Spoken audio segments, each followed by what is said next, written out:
कुंडली को देखते कैसे हैं, जो लोग नए हैं, जिनको नहीं पता, या जो लोग थोड़ा रिवीजन चाहते हैं, तो क्विक रिवीजन कर रहे हैं 10 मिनट में। ठीक है। When the first house is empty, कोई बात नहीं, कोई प्रॉब्लम नहीं है, बहुत लोगों का एम्प्टी होता है। अगर आपका कोई हाउस एम्प्टी है, उसमें कोई प्लैनेट नहीं बैठे, तो परेशान होने की दिक्कत नहीं है। ठीक है। सबकी कुंडली स्पेशल है। ठीक है। ऐसा कुछ नहीं है कि इसकी बेस्ट है उसकी बेस्ट है, हम अपनी कुंडली को बेस्ट खुद बना सकते हैं। अब आप ध्यान से सुनिए, मैं फिर से रिपीट कर रही हूँ। तो कल मैंने बताया था कि हमारे एस्ट्रोलॉजी में 4 पिलर्स होते हैं। ठीक है। अब आप लोग अनम्यूट करके बताएंगे 4 पिलर्स कौन से होते हैं। फटाफट से अनम्यूट करके बताइए, कल मैंने कौन से 4 पिलर्स बताए थे। 12 हाउस, 9 ग्रह, 12 राशि, 27 नक्षत्र। बहुत ही बढ़िया, वेरी नाइस। बाकी लोग SPAC। ये सही बोला इन्होंने? नहीं, इन्होंने सही बोला। 4 पिलर होते हैं। जैसे हम एक घर बनाते हैं, एक लेंटर डालने के लिए, घर की छत डालने के लिए 4 पिलर जरूरी होते ही होते हैं। चाहे आपको बंगला बनाना है, चाहे आपको छोटा सा घर बनाना है, कुछ भी, 4 पिलर्स तो मस्ट होते हैं एक छत बनाने के लिए। इसी तरीके से एक एस्ट्रोलॉजी पढ़ने के लिए 4 पिलर्स होते हैं। पहला पिलर हो गया 9 प्लैनेट्स। दूसरा पिलर हो गया, एस्ट्रोलॉजी में हम देखेंगे 12 बॉक्सेस होते हैं। उन 12 बॉक्सेस को हम 12 हाउसेस बोलते हैं या 12 भाव बोलते हैं। तो सेकंड पिलर हो गया 12 भाव। तीसरा पिलर क्या हुआ? राशियां। राशियां कितनी होती हैं? ज़ोडिएक साइंस आप सबको पता है 12 होते हैं, तो थर्ड पिलर वो हो गया।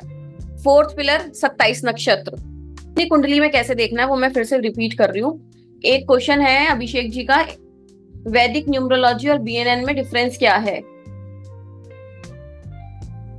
देखो अभिषेक जी, एस्ट्रोलॉजी की बहुत सारी फील्ड्स हैं।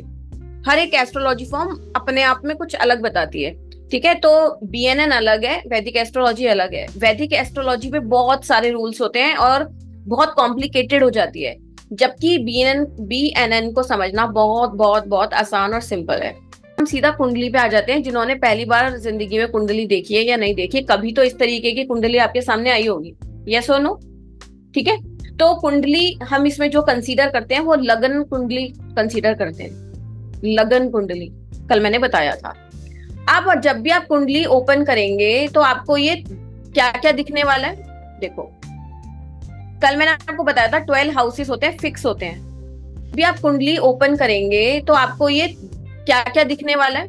देखो, कल मैंने आपको बताया था 12 हाउसेस होते हैं, फिक्स होते हैं। ठीक है। तो फर्स्ट हाउस ये है, सेकेंड हाउस ये है, थर्ड हाउस ये है, फोर्थ हाउस ये है, 8th हाउस, 9th हाउस, 10, 11 और 12। बस आप ये याद रखो कि ये एंटी क्लॉकवाइज हाउस की पोजीशंस फिक्स होती हैं। ठीक है। कभी भी कुंडली में हाउस के नंबर नहीं लिखे होते। ये जो नंबर आपकी कुंडली में आपको दिख रहे हैं वो कौन से नंबर हैं? ये होते हैं राशि के नंबर। जो हमारी 12 राशि है ना, उसके नंबर हैं ये सारे, जितने भी यहाँ पे नंबर्स लिखे हुए हैं। सबको यहाँ तक क्लियर है? यस और नो बोल दीजिए फटाफट से। और मेरी सबसे रिक्वेस्ट है, प्लीज वीडियोस ऑन करके रखो, बैठे हो तो। और बीच बीच में जब भी मैं अनम्यूट करूंगी आप खुद को म्यूट करके यस और नो जरूर बोलिएगा। Yes ma'am. सबको ये क्लियर है? 12 हाउसेस। अब हमें ये पता लग गया कि कभी भी कुंडली में हाउस के नंबर नहीं होते, वो कॉमन सेंस है। पहला हाउस वही रहेगा, सेकंड वही रहेगा, फर्स्ट से लेके 12 हाउसेस फिक्स रहेंगे, उसमें कोई चेंज नहीं होना। ठीक है। तो चेंज किस में होना है? इन नंबर्स में होना है। ये नंबर्स क्या है? ये राशियों के नंबर हैं जो कल मैंने बताए थे आपको। अब हमें यहाँ पे और क्या क्या शो हो रहा है? ये प्लैनेट्स दिख रहे हैं बैठे हुए, कोई प्लैनेट कहीं बैठा है। ठीक है।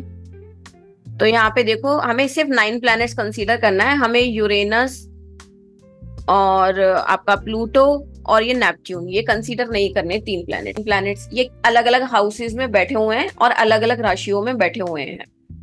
फिर इसके बाद हमें दिख रहा है इनके ऊपर कुछ नंबर्स लिखे हुए हैं। मरकरी 28, वीनस के ऊपर 12। ठीक है। तो ये सब क्या होता है? कल बताया था मैंने आपको, डिग्रीज होती हैं। ये प्लैनेट की डिग्री होती है। अब ये डिग्री क्या बताती है वो आगे पढ़ लेंगे, शॉर्टकट में बता देती हूँ कि किस जो भी प्लैनेट आपके कुंडली में बैठा है उसकी कितनी स्ट्रेंथ है, उसमें कितनी पावर है, वो बताता है। कितना दमदार है, कमजोर है, मजबूत है, जवान है, बूढ़ा है, बच्चा है। ऐसे ही प्लैनेट्स की भी स्ट्रेंथ होती है, तो वो उसकी डिग्री से चेक होती है। Is that clear? तो अब हमारे 12 हाउसेस हो गए, 12 राशिज हो गई, 9 प्लैनेट्स हो गए और प्लैनेट की डिग्री हो गई। यहां तक सबको समझ में आ गया होगा।